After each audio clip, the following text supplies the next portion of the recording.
স্বপ্ন জড়িয়ে দাও অবুঝ কুসুম কলি রঙেতে রাঙিয়ে যদি মমতার রঙে তার রাঙিয়ে নাও হাত বাড়িয়ে দাও দু হাত বাড়িয়ে দাও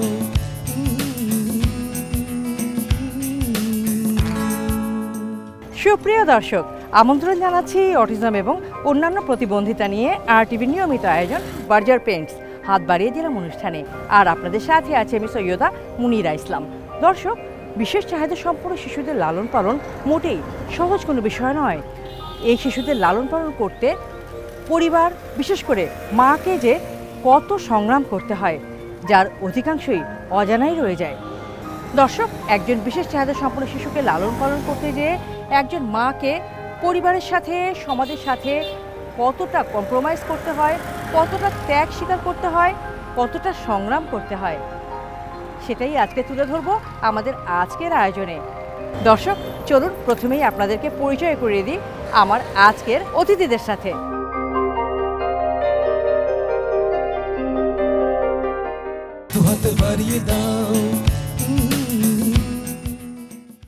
দর্শক, চলুন আমাদের আজকের অতিথিদের সাথে পরিচিত হই। আমার আজকের অতিথিরা হলেন, আমার বাম পাশে বসে আছে যে তরুণটি, ওর নাম শাহান। শাহান একজন বিশেষ চাহিদা সম্পন্ন তরুণ। আমার ডান পাশে যিনি বসে আছেন, শাহানের আম্মা পারভিন আক্তার। চলুন দর্শক, প্রথমেই কথা বলি শাহানের সাথে। শাহান, কেমন আছো তুমি? শাহান, কেমন আছো? শাহান ভালো আছে? দর্শক, শাহান কথা শুনছে কিন্তু কোনো রেসপন্স করছে না। হয়তো এখন তার কথা বলার মুড নেই। পরে আমি আবার চেষ্টা করব শাহানের সাথে কথা বলার জন্য। দর্শক, এবার চলে যাচ্ছি শাহানের আম্মু পারভিন আক্তারের কাছে। আপা, কেমন আছেন? আলহামদুলিল্লাহ, ভালো আছে। আপা, শাহানের বিষয়ে জানতে চাই। সে একজন বিশেষ চাহিদা সম্পন্ন তরুণ। শাহানের সমস্যাটা কি? কত বছর বয়সে বুঝতে পারলেন শাহান আর 10টা সাধারণ শিশুর মতো না, আপনার সন্তানটি বিশেষ চাহিদা সম্পন্ন? আমার সন্তান শাহান, ওর পুরো নাম জামিলুর রহমান ভূঁইয়া শাহান। যখন হয় ডেলিভারি পেন হাসপাতালে যখন ভর্তি, ওনারা একটু ডিলে করছে, ডাক্তারের একটা অবহেলা ছিল, নার্সদের হাত থেকে পড়ে গেছে। আমি বুঝতে পারলাম যে পড়ে গেছে। তো পড়ে যাওয়ার পরে ওনারা করলো কি, ওকে ইয়েতে বললো যে বাচ্চার অবস্থা ভালো না, মাথার মধ্যে অক্সিজেন দিয়ে রেখে দিল। 2 দিনের দিন ওর ওই যে পড়ে গেল, খিঁচুনি দেখা দিল। এর মধ্যে আরেকটা কথা আছে, ও যেহেতু সময়ের আগে প্রিমেচিউর বেবি, ওকে ইনকিউবেটরে নাকি রাখার একটা মানে ব্যবস্থা ছিল, তখন ওনারা আমাকে বলে নাই। এরপরে বাসায় 18 দিন পরে কিছুটা সুস্থ হলো, বাসায় আনলাম, তখনও বুঝতে পারিনি যে সে অসুস্থ হবে। 1 মাস পরে আবার খিঁচুনি দেখা দিল, আবার হাসপাতালে। যখন ওর 7-8 মাস বয়স, দেখলাম যে ও ডান হাত ডান পাটা একটু নাড়াচাড়া কম করে। ডাক্তারের কাছে তখন থেকে শুরু আমাদের, কেন হাত পা কম নাড়ায়? তো বললো ব্রেনের মধ্যে খিঁচুনি এখনও আছে, কিন্তু বাইরে থেকে বোঝা যাচ্ছে না। নর্মাল বাচ্চারা যে বয়সে দাঁড়ায়, কথা বলে বা হাঁটে, ওর কোনো রেসপন্স নাই, চুপচাপ শুনতো, ও বুঝতো, কিন্তু কথা বলতো না, হাঁটতেও পারে না।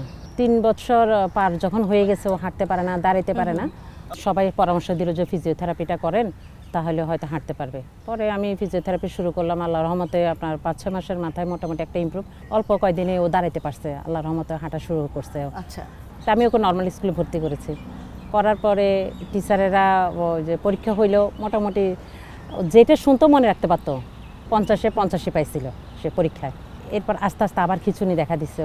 আবার যখন খিঁচুনি শুরু হইলো, এবার ও 1 বছর 2 বছরের মতো স্কুলে, আমি নর্মাল স্কুলে ওকে নিতে পারছিলাম।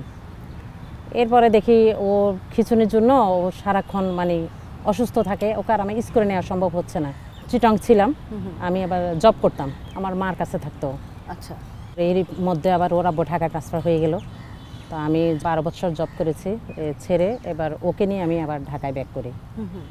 ঢাকায় আসার পর আবার এখানেও স্কুলে দিলাম, দেওয়ার পরে কথাবার্তা মোটামুটি এখানে ভর্তি করছি, অনেক স্বাভাবিক ছিল। কোন স্কুলে দিলেন? কল্যাণী স্কুলে। আচ্ছা, মানে বিশেষ চাহিদা সম্পন্ন। হ্যাঁ, যখন দেখলাম যে ওর একটু সমস্যা দেখা দিল, ওকে নর্মাল স্কুলে নিচ্ছে না, হ্যাঁ নিচ্ছে না, তখন আমি কয়েকটা স্কুলে যোগাযোগ করছি মিরপুরে। ওনারা বলতেছে না, হবে না, আমাদের স্কুলে নেওয়া যাবে। তখন শাহান কথা বলতে পারে? হ্যাঁ, তখন কিন্তু কথা বলতে পারে, লিখতেও পারে। লিখতে পারতো না, সরে সরে কিছু কিছু লিখতে পারতো, পুরোপুরি লিখতে পারতো না। ও তো ডান হাতের সমস্যা। ডান হাতের সমস্যা? হ্যাঁ হ্যাঁ। কল্যাণী স্কুলে যখন ভর্তি করছি, ও হাঁটতে পারতো, একা একা কথা বলতে পারতো, পড়াশোনাতে মোটামুটি টিচার দিছিলাম, যেটা পরে মনে রাখতে পারতো। 2020 সালের দিকে ওর এমন খিঁচুনি বাড়ছে আপা, খিঁচুনির বাড়ার সাথে সাথে সে আর ঠিকমতো দাঁড়াইতেই পারে না আমার ছেলেটা। এই যে আস্তে আস্তে 2000 সালের পর থেকে ওর হাঁটা চলা পুরোপুরি বন্ধ এখন। আমি তাকে স্কুলে নিতে পারি না। এই যে ওকে স্কুলে নেওয়া আনা, ওকে টেনে নেওয়া আমার খুব কষ্ট হয়ে যায়, নিতে পারি না। শাহানের এখন বয়স কত আপা? ও 19 শেষ হয়ে 20-এ পড়ছে। 19 শেষ হয়ে 20-এ পড়ছে শাহান। আচ্ছা, এর মধ্যে কথাবার্তা একেবারে জড়তা চলে আসছে। আগে কিন্তু আপনি কথা বলেও নিজে থেকে কিন্তু রেসপন্স করতো, এখন একেবারেই কথা বলে না সে। আমি ওর কথা বুঝতে অনেক কষ্ট হয়। ও একটা কথা যদি বলে আমি 10-15 বার রিপিট করেও আমি বোঝার চেষ্টা করি। আমি মা হয়তো বুঝি, আর কেউ বুঝবে না ওর কথাটা, বোঝার চেষ্টা করি। আর ওর কথা যখন আমি বুঝতে পারি না ও কান্না করে দেয়, তখন ও চেষ্টা করে আমাকে বোঝাতে। একটা ছেলে নিরলস চেষ্টা করে যাচ্ছে মাকে তার কথাগুলো বোঝাতে, তার বিষয়গুলো বোঝাতে, তার সমস্যাগুলো বোঝাতে, কিন্তু মা কিছুতেই সেটা বুঝতে পারছেন না। সেটা মায়ের জন্য যেরকম কষ্টের, একইভাবে শাহানের জন্য একই রকম কষ্টের, হয়তো আরও বেশি। আমরা তো বুঝতে পারছি না। আবারও আসছে Berger luxury silk wedding lampshade. এখনই চলে যান বার্জারের ফেসবুক পেজে, ক্লিক করুন রেজিস্ট্রেশন লিংকে, সাবমিট করুন আপনার বিয়ের ছবি এবং ক্যাপশনে জানান আপনার বিয়ের গল্প। লেট করলেই কিন্তু দেরি। অ্যাপ্লাই করুন এখনই। আর চলুন ঘুরে আসি মালদ্বীপে। তো ডাক্তারের কাছে তো নিশ্চয়ই নিয়েছেন? জি, কি বলছেন ওনারা? ওনারা বললো এই বাচ্চারা একটা সময়ের পরে আর হাঁটতে পারে না বা আস্তে আস্তে খারাপের দিকে যায়, এটাই বললো। এখনো ও ট্রিটমেন্টে আছে, খিঁচুনিটা এখনো কন্ট্রোল হচ্ছে না। খিঁচুনি কন্ট্রোল হচ্ছে না কেন? ওষুধ ঠিক মতো খাওয়াচ্ছেন না? ব্রেনের নাকি বেশিরভাগই ড্যামেজড, ডাক্তার যেটা বললো আর কি। ও সিটি স্ক্যান রিপোর্টে বললো ওর একটা ব্রেনের 4 ভাগের 3 ভাগই ড্যামেজড। তো কোন একটা মেডিসিন যদি দেয় ওটা হয়তো সপ্তাহ 10 দিন কাজ করে, আবার আস্তে আস্তে ওই ওষুধটা আর ওকে ধরে না। ও ছাড়া আমার বাসায় কেউ নেই, একজনই। ওরা কাজের সূত্রে বাইরে থাকে। আচ্ছা, তো সেই হিসাবে কোথায় থাকেন? ও সিলেটে থাকে। আচ্ছা, হ্যাঁ। তো ওকে নিয়ে ধরেন আমি একটা কাজে যাব বাইরে, ওকে বাসায় একা রেখে বের হতে পারি না। কি পড়ে টরে গেলে কোন বিপদ, খুব কষ্ট হয় আসলে। ওকে না আমি সাথে করে নিয়ে যেতে পারি, না কার কাছে রেখে যেতে পারি। আবার ও একটু বাইরে ঘুরতে যাইতে চায়। আমাদের দেশের বাচ্চাদেরকে নিয়ে এখনও ওইভাবে সচেতনতাটা গড়ে ওঠে নাই। কিছুদিন আগে আমি গেলাম বোটানিক্যাল গার্ডেনে, একটা অপ্রীতিকর ঘটনা ঘটলো আমার সাথে। এই যে বাচ্চাটাকে আমি নিয়ে গেলাম আমাকে একটু হেল্প করবে, সেটা না, ওনারা আমার সাথে একটু মিসবিহেভ করলো ওখানকার। কেন? আমাকে বললো আপনি টিকিট কেটে আনেন। আজ আমাকে বাচ্চাটাকে একটা পাশে রেখে আমাকে ঢুকতে দেন। বলে না, তাহলে আমি যদি ওকে রাস্তার মধ্যে রেখে যাই, কি একটা গাড়ি তো ওকে মেরে দিতে পারে। এটা নিয়ে আমার সাথে খুব হটটক হয়ে গেল ওদের সাথে। পরে আর কি করবো, এখন যাই না। আসলে বাইরে হইতে গেলেও অনেক সমস্যার সম্মুখীন হইতে হয় এসব বাচ্চা নিয়ে। এই ধরনের আচরণ একেবারেই কাঙ্ক্ষিত নয়। শাহানের আম্মুর সাথে যে আচরণটা করা হয়েছে সেদিন বটানিক্যাল গার্ডেনের গেটে, এটা কতখানি কাঙ্ক্ষিত প্রশ্ন থেকে যায়। আপা, শাহানের কি আর ভাই বোন আছে? না, ও আমার একমাত্র সন্তান। একমাত্র সন্তান? জি। পুরাটা জার্নি এই একমাত্র সন্তানকে ঘিরে, তাই না? জি। কেন আর সন্তান নিলেন না আপা? ওর অযত্ন হবে, ওকে আমি সময় দিতে পারবো না। শুধু ওর কথা ভেবে আমি আর দ্বিতীয় বাচ্চার কথা চিন্তা করিনি। ওর ডায়াগনোসিসটা কী ছিল? ডাক্তাররা কি বলেছিলেন শাহানকে পরীক্ষা নিরীক্ষা করে? ডিলে হবে বলছিল। এখন তো ওই যে সব কিছুতে প্রবলেম বলছে, যে চোখের প্রবলেম হইতে পারে, ওর হাঁটা চলে প্রবলেম হইতে পারে, মানে সব ধরনের প্রবলেম বললো। এর মধ্যে তো সিপি আছে, আবার অটিজমও আছে। একটু একটু কোনো একটা কথা বলে কন্টিনিউ রিপিট করে। ক্রোমোজোমে কোনো সমস্যা বা তার একটা ক্রোমোজোম বেশি আছে এরকম কিছু বলেছিল? জি, ওর একটা রিপোর্টে আসলো যে ডাউন সিনড্রোম, রিপোর্টে বলেছিল।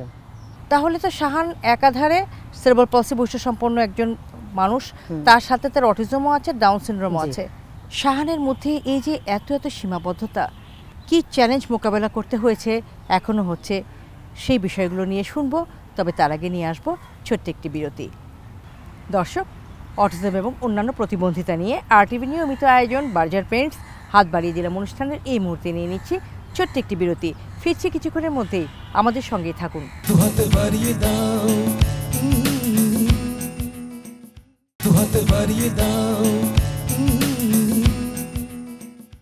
সুপ্রিয় দর্শক, বিরতি শেষে আবারও সবাইকে আমন্ত্রণ জানাচ্ছি অটিজম এবং অন্যান্য প্রতিবন্ধিতা নিয়ে RTV নিয়মিত আয়োজন বার্জার পেন্টস হাত বাড়িয়ে দিলাম অনুষ্ঠানে। দর্শক, আবারও ফিরছে আলোচনায়। আপা, বিশেষ চাহিদা সম্পন্ন সন্তান শাহানকে নিয়ে পথ চলতে যেয়ে অসংখ্য চ্যালেঞ্জের সম্মুখীন আপনাকে হতে হয়েছে। কি কি চ্যালেঞ্জ আপনার মোকাবেলা করতে হয়েছে, আর ঠিক বর্তমানে কি চ্যালেঞ্জ মোকাবেলা করতে হচ্ছে শাহানকে নিয়ে পথ চলতে যেয়ে? শুরুর দিকে তো বললাম যে স্কুলের যে প্রবলেমটা আমি ফেস করলাম, যে স্কুলে ওকে নিতে চাচ্ছে না, ওই যে নেয় না, যে ওকে নর্মাল স্কুলে নেওয়া যাবে না, ওইটা নিয়ে অনেক সাফার করছি। তারপরে হলো যে পারিবারিক আছে, অনেকে বলল যে হয়তো পাপ কাজ করছি, এই জন্য পাপের ফসল। এটা নিজেদের লোকও বলে, বাইরের লোকও বলে, সচেতনতার অভাব হলে যা হয়, তখন খুব মনে কষ্ট লাগতো কথাগুলো শুনলে। এবং এই শুধু এই বাচ্চাটা আমার এরকম স্পেশাল বিদায়, এটা এখন বললে অনেকের হয়তো মনে কষ্টও লাগতে পারে। সব দিক দিয়ে আমি এটা নিয়ে সাফার করছি। আবার এগুলো আছে, আবার ওর আব্বু প্রথম দিকে তো বুঝতে পারে নাই ও যে এরকম হবে, সে একটু মেনে নিতে ওর একটু কষ্ট ছিল যে 10 জনের সামনে বের করবে বা জানবে মানুষ। পরে আস্তে আস্তে আল্লাহর কি রহমত, ওর এখন ঠিক হয়ে গেছে। এখন সন্তানের জন্য অনেক ভালোবাসা তার, কিন্তু শুরুর দিকে একটু মেনে নিতে ওর একটু কষ্ট ছিল এই বিষয়টা নিয়ে। এখন ঠিক আছে। 15 দিন পর পর যখন ঢাকায় আসেন তখন শাহানের সাথে কিভাবে সময় কাটে শাহানের বাবার? ওর সাথে একটু খেলাধুলা করে, ওর সাথে বসে থাকে, ওকে একটু গোসল করাই দেয়, খাওয়াই দেয়। তারপরে নিজে থেকে ওকে মানে ওর টেক কেয়ারটা ও নিজে একটু করার চেষ্টা করে। আপনার দৈনন্দিন রুটিনটা শুনতে চাই, যে সকাল থেকে শাহানকে নিয়ে কিভাবে আপনার সময় কাটে বা কিভাবে দিন শুরু হয় আর কিভাবে দিনটা শেষ হয়? ও সকালবেলা ঘুম থেকে উঠলে ওকে প্রথমে মুখ হাত ধুয়ে পরিষ্কার করে ব্রাশ করে, তারপরে ওকে পরিষ্কার মানে বাথরুমের ব্যাপারটা শেষ করে, তো ওটার পরে আমি ওকে নাস্তা করাই দিই। খেতে পারে, নিজে থেকে তো খেতে পারে না, নাস্তাটা আমি ওকে করাই দিই। করানোর পরে এরপর আর ওষুধ আছে আপনার 5টা ওষুধ ওই খিচুনির, আধা ঘন্টা পর পর টাইম মেনটেন করে ওকে আমি ওর মেডিসিনটা দিতে হয়। ওকে কমপ্লিট করানোর পরে ও আবার কম্পিউটার দেখতে বেশ পছন্দ করে, গান দেখে, টিভি দেখে, ইউটিউবে গান দেখতে পারে। তো ও হয়তো কম্পিউটারে ওকে আমি সেট করে দিয়ে আসি, এবার কম্পিউটার দেখে, এরপরে এবার আমি আসি, আমি নিজে ফ্রেশ হয়ে নিজের খাওয়া দাওয়া কমপ্লিট করে। শাহান কি সব ধরনের খাবার খেতে পারে আপা? চিবিয়ে খেতে পারে না আমাদের মতো, ও খেতে পারে না, ওর কিছু নির্দিষ্ট খাবার আছে। আচ্ছা, হ্যাঁ, আর যেমন মানে নরম করে খেতে হয়, নুডলসটা একটু খায়, খুব পছন্দ ওর। তারপরে চিকেন, মাছটা আবার আমি বেছে খাওয়াইতে হয়, মাছটা ওর পছন্দ। তারপরে পোলাও, খাওয়ার মধ্যে পোলাওটাও বেশ পছন্দ। আচ্ছা আচ্ছা। তারপরে বিকেলবেলা নাস্তাতে একটু ডিম চপটা ওর বেশ ভালো লাগে, যে নরম তো খেতে পারে, ওইটাই বেশ। সব আমাদের মতো সব খাবার খায় না ও। এবার ও কী খাবে, ওর খাবারটাকে আমি করে আমি এবার রান্নাবান্নাটা, দুপুরে রান্নাটা কমপ্লিট করি। আবার এরপরে ওকে আবার গোসল করাইতে হয়, নিজে করে নামাজ কালাম পড়ে। তারপর মানে যখন আপনি রান্নাবাড়া করেন তখন শাহান কম্পিউটারে হ্যাঁ গান বিজি থাকে। এর মধ্যে তো আসে বিরক্ত, মা আসো এটা করাই দাও, বা আমাকে কি করাই দাও, মানে প্রস্রাব করাই দাও, এগুলো তো আছে এর ভিতরে। ডাকাডাকি এগুলো বলতে পারে সে? হ্যাঁ, ও বলতে পারে এগুলো, মানে 2-1টা কথা বলতে পারে। যেমন বাথরুমে যখন যাবে তখন বলে যে মা আমি বাথরুমে যাব, বা যখন প্রস্রাব করবো ওইটা বলতে পারে। তারপরে এবার রান্নাবান্না কমপ্লিট করে ওকে গোসল করে, আমি গোসল করে, তারপরে আবার খাওয়া দাওয়া কমপ্লিট করে এরপর আমাকে ডাকে, মা তুমি আমার পাশে খাটে এসে শো। ওর কম্পিউটার দেখবে, আমায় ওর পাশে বলে ছেলের কাছে এসে শো। এইভাবে বলে? হ্যাঁ, ছেলের কাছে এসে শো। কিন্তু দর্শক, শাহান আজকে কোনো কথাই বলছে না। শাহানকে আমি যতবার চেষ্টা করছি ওর সাথে কমিউনিকেট করার জন্য, ওর কাছ থেকে একটু কথা শোনার জন্য, কোনোভাবেই কথা বলাতে পারছি না। এবং শাহানের আম্মু বলছেন নিতান্ত প্রয়োজনীয় যে বিষয়গুলো সেগুলো যদি শেয়ার করতে না পারতো বা যদি জানাতে না পারতো তখন আপার কষ্টটা আরও বাড়তো। জি আপা। তারপরে এবার আমরা বিকেলবেলা একটু রেস্ট করে, মা ছেলে, ও গান ঘুমায় না। দুপুরে আপনারা একসাথে লাঞ্চ করেন মা ছেলে মিলে? মা ছেলে একসাথে লাঞ্চ করি আমরা। কিন্তু আপনাকে তো খাইয়ে দিতে হয় ওকে? হ্যাঁ, আমি ওকে খাওয়াই দিতে হয়, একই প্লেটে নেই, ওকে খাওয়াই তারপর আমি খাই, এক প্লেটে নিয়ে নিই। পরে এবার দুজনে রেস্ট করার পরে এবার সন্ধ্যার সময় উঠে এবার নামাজ কালাম কমপ্লিট করে এরপরে আবার ওকে নিয়ে বাইরে যেতে হয় আমার। প্রায় প্রতিদিনই বাইরে গিয়ে একটু ঘুরে আসে, আমাদের রাস্তার আশেপাশে একটু রাউন্ড দিয়ে এসে তারপরে এবার সে আবার এবার মাথা ঠান্ডা, আবার সে গান নিয়ে বসবে, বা এই হয় টিভি, নাইলে কম্পিউটার, নাইলে মোবাইল, নাইলে ল্যাপটপ, ওর একটা না একটা ডিভাইস আছে, এগুলো নিয়ে থাকে।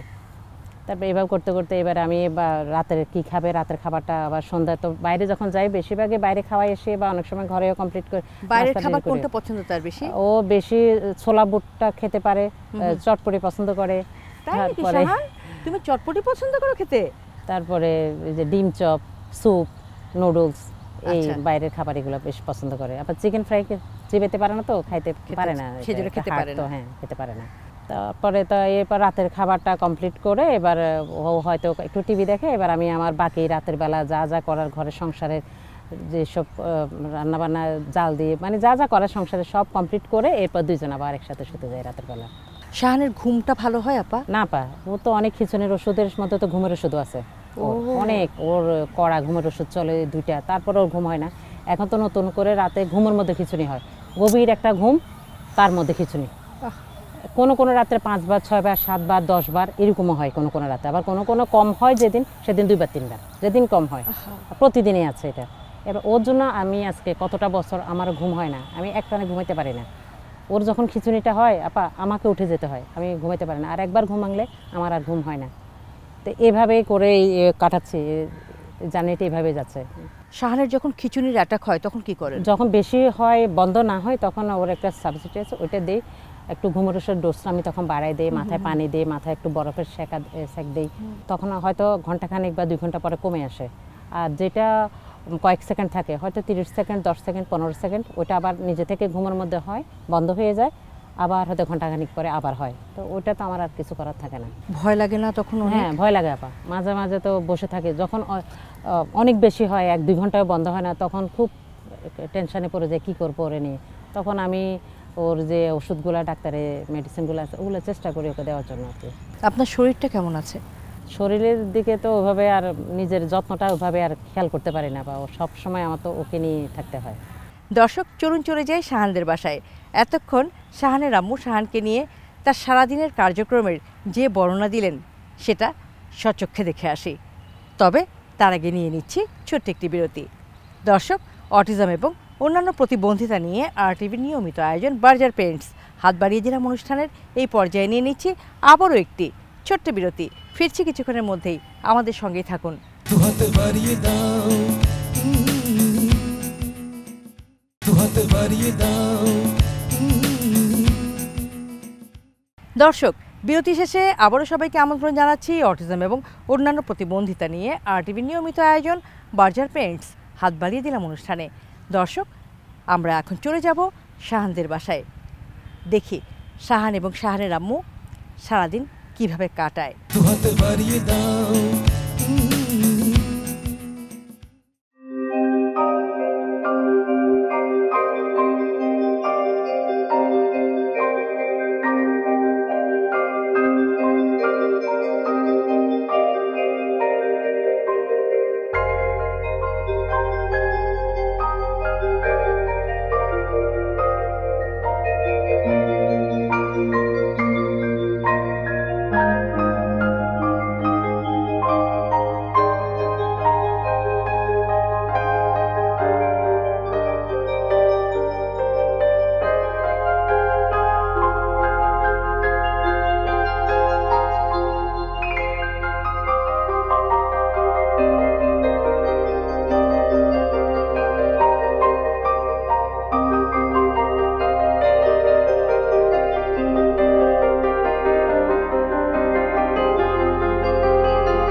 বাড়িয়ে দাও। দর্শক দেখলেন তো কতটা পরিশ্রম করেন একজন মা তার বিশেষ চাহিদা সম্পন্ন সন্তানকে লালন পালন করতে যেয়ে। আমরা তো একটি দিনের চিত্র দেখলাম, কিন্তু রাতে যখন বারবার শাহানের খিঁচুনি ওঠে তখন এই মা কিভাবে সেটা ম্যানেজ করেন। আপা সত্যি আপনাদের বাসার কার্যক্রম যেটা দেখলাম এখন, এটা দেখার পর আমার অবাক লাগছে কিভাবে পারেন, কিভাবে সম্ভব এত এত কঠিন কাজ করা। কারণ শাহান বড় হয়ে গিয়েছে, শাহানের সবটুকুই আপনাকে সামলাতে হচ্ছে। ওকে ওয়াশরুমে নিয়ে যাওয়া, তাকে কোমরে বসানো থেকে শুরু করে সবগুলো কাজ আপনার, দাঁত ব্রাশ করিয়ে দেয়া, মুখ ধুয়ে দেয়া, গোসল করানো, এটা তো মনে হয় আরও কঠিন কাজ আপা। আবারও আসছে Berger luxury silk wedding lampshade. এখনই চলে যান বার্জারের ফেসবুক পেজে, ক্লিক করুন রেজিস্ট্রেশন লিংকে, সাবমিট করুন আপনার বিয়ের ছবি এবং ক্যাপশনে জানান আপনার বিয়ের গল্প। লেট করলে কিন্তু দেরি, অ্যাপ্লাই করুন এখনই। আর চলুন ঘুরে আসি মালদ্বীপে। কঠিন এর মধ্যে আরও সমস্যা, ওর শরীরে টাচ করতে দেয় না, ওর এটা একটা বড় প্রবলেম। যতটা আমি ইজিতে বলতেছি এত ইজি না। যখনই ব্রাশ করতে যাই ও মোটামুটি আধা ঘন্টা সময় নেয় আমার ওই ব্রাশটা মুখে লাগাইতে, মাথা নাড়বে দিবে না, শরীরে হাত দিতে দিবে না। এরপরে যদি কোনো কারণে আঙ্গুল দিয়ে আঙ্গুলটা কামড় দিয়ে ধরে রাখবে। গোসলের মধ্যে সাবান লাগাইতে দিবে না, গা পরিষ্কার করতে গেলে ওইখানেও ঝামেলা। মানে বলাটা মানে শুনতে যতটা ইজি মনে হচ্ছে, ওর কাজগুলো করতে আমার ততটাই কঠিন। ওর মনে হয় সেঞ্চুরি প্রবলেম বলে এটাকে, ওর শরীরে ও টাচ করতে দেয় না। সে এত ত্যাগ স্বীকার করা, এত ধৈর্য নিয়ে এইরকম সন্তান লালন পালন করা। কী করবো আপা, আল্লাহ দিচ্ছে, এখন নিজের সন্তান তো কোনো কষ্ট পেতে না হয়, সব নিজের মাথায় নিয়ে নিছি আপা। তারপরও ওকে আগলে রাখি, কারণ তাকে আগলেই রাখতে হবে আমার। দর্শক আবারও চলে যাব আমি শাহানের কাছে, আবারও চেষ্টা করব শাহানের সাথে একটু কথা বলার জন্য, ওর দুটো কথা শোনার জন্য। শাহান, শাহান, শাহান, শাহান, আমার সাথে একটু কথা বলো না, আন্টির সাথে একটু কথা বলো। এই যে মা বলছে তুমি মোবাইলে কম্পিউটারে অনেক বিজি থাকো, তুমি কি করো? তুমি কি দেখো মোবাইলে, কি দেখো কম্পিউটারে, কি কাজ করো? শাহান বলো না, বলবে না? আচ্ছা শাহানের সবচেয়ে ভালো লাগে কি এটা শুনি, বলো শাহান। এই দর্শকরা তো শুনবেন, দর্শকরা শোনার জন্য বসে আছেন তো। শাহান কি করতে বেশি ভালো লাগে? আচ্ছা শাহান তোমার কোন খাবারটা বেশি ভালো লাগে শুনি তো। শাহান, শাহান বেড়াতে যেতে ভালো লাগে, ঘুরতে ভালো লাগে, খেতে ভালো লাগে, নাকি কম্পিউটারের মোবাইলে গান শুনতে কাজ করতে ভালো লাগে? কোনটা বলো না। দর্শক শাহান খুব মনোযোগ দিয়ে শুনছে, তাকাচ্ছেও আমার দিকে, কিন্তু কিছু বলছে না। এখন আপা বলতে পারে না, খিচুনির জন্য মনে হয় জড়তা চলে আসছে, ওর জিভটা ভারী হয়ে গেছে। তাহলে কিন্তু ও খুব রেসপন্স করতো, অনেক কথা বলতো। ওকে আপনি একটা কথা বলবেন, ও 10টা কথা আপনার সাথে বলতো। শাহান কি করতে পছন্দ করে, তার কোন বিষয়গুলো করতে ভালো লাগে? ঘুরতে পছন্দ করে। আচ্ছা, মানে প্রতিদিনই যদি ঘুরাইতে পারি ওর খুব ভালো লাগে, মনটা ভালো থাকে ওর। তো আমার যত কষ্ট হোক আমি একবার চেষ্টা করি ওকে নিয়ে একটু বাইরে ঘুরে নিয়ে আসি। ভালো খাবার দাবার পছন্দ, রিচ ফুডগুলোও একটু বেশি পছন্দ করে, নুডলস। বাইরে গেলে এই খাবারগুলোই ওর যে খাবারগুলো পছন্দ ওগুলো আমি একটু খাওয়াই ওকে। একটু বাচ্চাদের পছন্দ করে, ওর সাথে কেউ যদি খেলতে চায়, সুস্থ বাচ্চারা তো খেলতে চায় না, এসব বাচ্চাদের সাথে কিন্তু ও খুব চায় যে ওর সাথে একটু সুস্থ বাচ্চারা মিশবে, ওর সাথে খেলবে, ওকে সময় দিবে। এটা খুব ওই সঙ্গটা ও খুব উপভোগ করে। তারপরে আবার যেমন বল, বাচ্চারা সবাই বল খেলে, ও বলে মা আমিও বল খেলবো। আচ্ছা, এখন ওর সাথে তো কেউ খেলবে না, আমি বল কিনে দেই, হয়তো রাস্তার পাশে দাঁড়াই থাকি আমি, বাচ্চারা খেলে, ওদেরকে বলি তোমরা একটা মারো, ও একটা মারবে, ও বসে থেকে, এতটুকু যেন ও আনন্দটা পায়, আমি চেষ্টা করি। ও চায় যে ওর সাথে মিশে ও একটু খেলবে ওদের সাথে, কিন্তু ওরা তো আর ওর খেলা বোঝে না, খেলবে না। আচ্ছা এই বিষয়টা কি খুব কঠিন? একটা ছোট্ট অনুরোধ দর্শক আপনাদের সবার কাছে, আমাদের শাহান ওরাও মানুষ, ওদেরও মনের মধ্যে অনেক ইচ্ছা, ওদেরও খেলতে ইচ্ছা করে, ওদেরও সবার সাথে, আমাদের বাচ্চারা যেরকম সবাই একসাথে খেলাধুলা করে, ঘুরতে যায়, আনন্দ করে, ওদেরও এরকম ইচ্ছা করে। কিন্তু আমাদের দুর্ভাগ্য, আমাদের শাহানদেরকে আমরা সেই সঙ্গটা দিতে পারি না, কারণ আমরা আমাদের বাচ্চাদেরকে ওদের সাথে মিশতে দেই না। আপনারা আপনাদের বাচ্চাদেরকে শেখাবেন, বোঝাবেন যে শাহানরা যখন ওদের সাথে খেলতে চাইবে তখন যেন ওরাও শাহানদের সাথে খেলা করে, ওরাও যেন শাহানদেরকে সময় দেয়। যে বিষয়টার জন্য আমাদের শাহানরা নিজেরা দায়ী নয়, সেই দোষটা অকারণে তাদের উপর চাপিয়ে দিয়ে দোষী না করি আর তাদেরকে আমাদের থেকে দূরে ঠেলে না দেই, দূরে না রাখি। আপনি দীর্ঘ 12 বছর চাকরি করেছেন, তাই না? এরপর আপনি সেখান থেকে সরে এসেছেন বা নিজেকে সরিয়ে নিয়ে এসেছেন। এই বিষয়টা কি সহজ ছিল, এই বিষয়টা মেনে নেওয়াটা? না, মেনে আমাকে সবাই, আমার শ্বশুর বাড়ি থেকে সবাই বলছে যে চাকরি ছাড়ার দরকার নাই। এখন আসলে আমার আরও আগে ছাড়া উচিত ছিল তখন চাকরিটা। ওর কথা চিন্তা করলে আমার এখন অপরাধী মনে হয় নিজেকে। যদি ওই সময় আমি চাকরিটা হয়তো ছেড়ে দিতে পারতাম, তখন তো আর্থিক একটা সাপোর্টের প্রয়োজন ছিল আমার ওই সময়টাতে, আমি চাইলেও ছাড়তে পারি নাই। কিন্তু এখন মনে হচ্ছে, এখন এই অবস্থানে এসে মনে হচ্ছে ওই সময় যদি আমি ওকে সময় দিতাম আমার ছেলে হয়তো আরেকটু বেটার হতো, আমার এখন মনে হয় আর কি। আপনার একটি মাত্র সন্তান, জি, যে কিনা কঠিন সীমাবদ্ধতা নিয়ে বেড়ে উঠছে এবং তার জীবনটা ক্রমাগত আসলে আরও জটিল হয়ে যাচ্ছে, মা হিসাবে কেমন অনুভূতি তৈরি হয় আপনার মধ্যে? অনুভূতি তো আপা, এখন তো জীবনটা থমকে গেছে আমার। সবার একটা স্বপ্ন থাকে যে এর বাচ্চা ছেলেমেয়েরা বড় হবে, লেখাপড়া করতেছে। আমার জীবনের এখন আর কোনো কিছুই আর নেই। এখন মনে হচ্ছে আল্লাহ যতদিন যেন আল্লাহ ওকে যেন সুস্থ রাখে, আমার কাছে আল্লাহ যতদিন ওর হায়াত রাখছে সুস্থটা চাওয়ায় আল্লাহর কাছে। আর এর মধ্যে এখন আর কোনো কিছু চাওয়া নাই। এখন আর আসলে নিজের যে আশা আকাঙ্ক্ষার যে জায়গাটা, ওটা তো বন্ধ হয়ে গেছে আপা। এখন আর সেই চাওয়াটুকু নাই।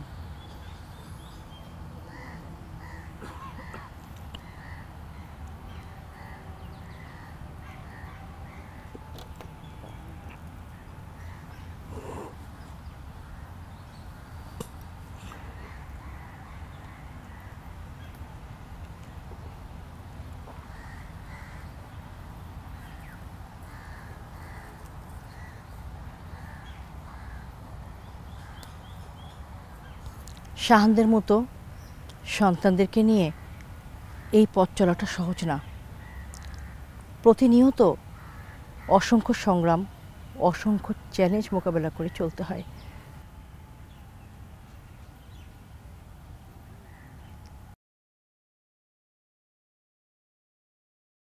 আপা, আপনার বিশেষ চাহিদা সম্পন্ন সন্তান শাহানকে নিয়ে আপনার ভবিষ্যৎ ভাবনার কথা জানতে চাচ্ছি।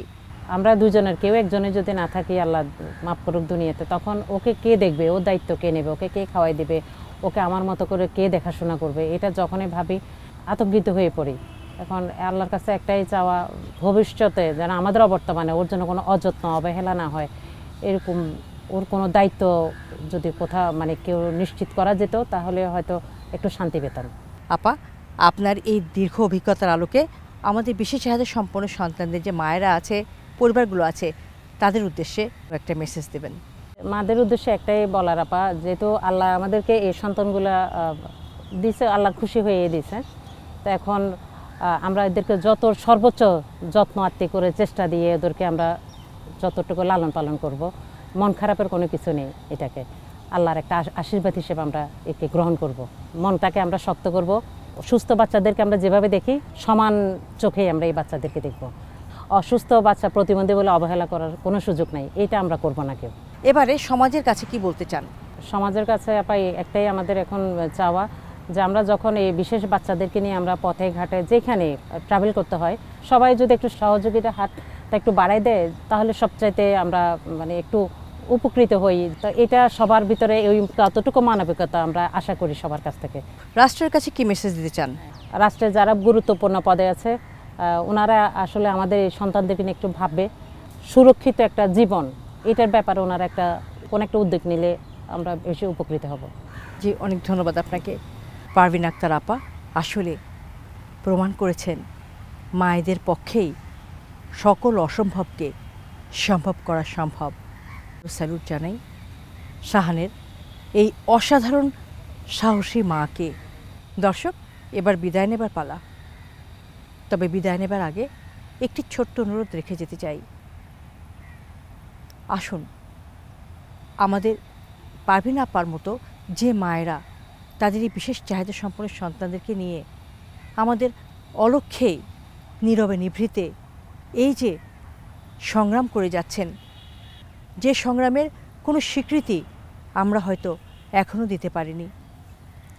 আমাদের ইতিবাচক মন মানসিকতা নিয়ে তাদের পাশে দাঁড়াই, সহমর্মিতা দিয়ে তাদের সঙ্গী হই। এই আহ্বান জানিয়ে আজকের মতো এখানে শেষ করছি অটিজম এবং অন্যান্য প্রতিবন্ধিতা নিয়ে RTV নিয়মিত আয়োজন বার্জার পেন্টস হাত বাড়িয়ে দিলাম অনুষ্ঠান। দেখা হবে আগামী পর্বে। সেই পর্যন্ত সবাই ভালো থাকুন, সুস্থ থাকুন, RTVর সঙ্গেই থাকুন। স্বপ্ন জড়িয়ে দাও অবুঝ কুসুম কলি রঙেতে রাঙিয়ে, যদি মমতার রঙে তার রাঙিয়ে নাও। হাত বাড়িয়ে দাও, দু হাত বাড়িয়ে দাও।